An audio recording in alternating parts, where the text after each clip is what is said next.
د پاک افغان سوداګرۍ خونه پاکستان په حساس وخت کې تړونونه تر پښو لاندې کوي. پر تورخم دروازه د طالبانو او د پاکستان د سرحدي ځواکونو ترمنځ د چهارشنبې تر وسلوالې نښتې وروسته دغه دروازه پرون هم د هر ډول تګ راتګ پر مخ تړلې وه. پر تورخم دروازه د پاکستان د سرحدي ځواکونو او د طالبانو د وسلوالو ترمنځ د چهارشنبې نښتې لا هم په دواړو غاړو کې د خلکو او تجارتي موټرو د تګ راتګ بهیر اغېزمن کړی دی.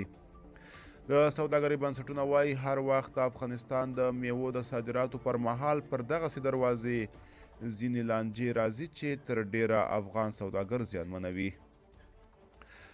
د اوسپنې ویلې کولو او د اتحادیې اجرایوي مشر او د افغان تولیداتو د ملاتړ انجمن عمومي رئیس عبدالنصیر رښتیا له ازادي راډیو سره په خبرو کې وویل که چیرې د افغانستان او پاکستان روابط ښه وي د سوداګرۍ او ټرانزیټ پر لار کوم خنډ نه ایجادیږي.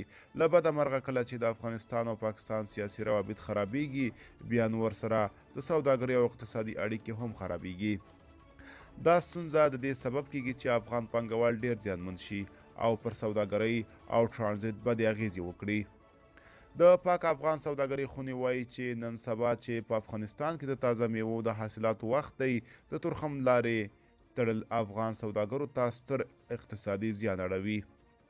د دغې خونې مسؤل خانجان الیکوزي ازادي راډیو ته وویل پاکستان په همدغسې حساس وخت کې هغه تړونونه تر پښو لاندې کوي چې د سوداګرۍ او ټرانزیټ په برخه کې یې له افغانستان سره لاسلیک کړي. الیکوزي وویل په تورخم کې دا مشکل یې نور هم زیات کړ. اوس د میوو وخت دی، د انګورو او مڼو په لسګونو لارۍ مو ولاړې دي چې خرابیږي. زموږ ټرانزیټ چې ځي هندوستان ته هم دا ډول د پاکستان زیات ټرانزیټي مالونه ولاړ دي چې باید د تورخم له لارې مرکزي اسیا ته لاړ شي. دا ډیره جدي ستونزه ده او په تیرو 20 کلونو کې حل نشوه.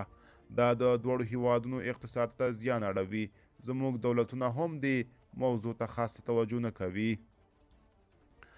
که څه هم د سپین بولدک چمن دروازه د خلکو او تجارتي مالونو د تګ راتګ پر مخ پرانیستې ده خو په ټوله کې په پاکستان کې د ناامنیو زیاتېدو د افغانستان د هغو مالونو پر ټرانزیټ هم اغیز کړی چې د پاکستان له لارې هند ته لیږدول کیږي.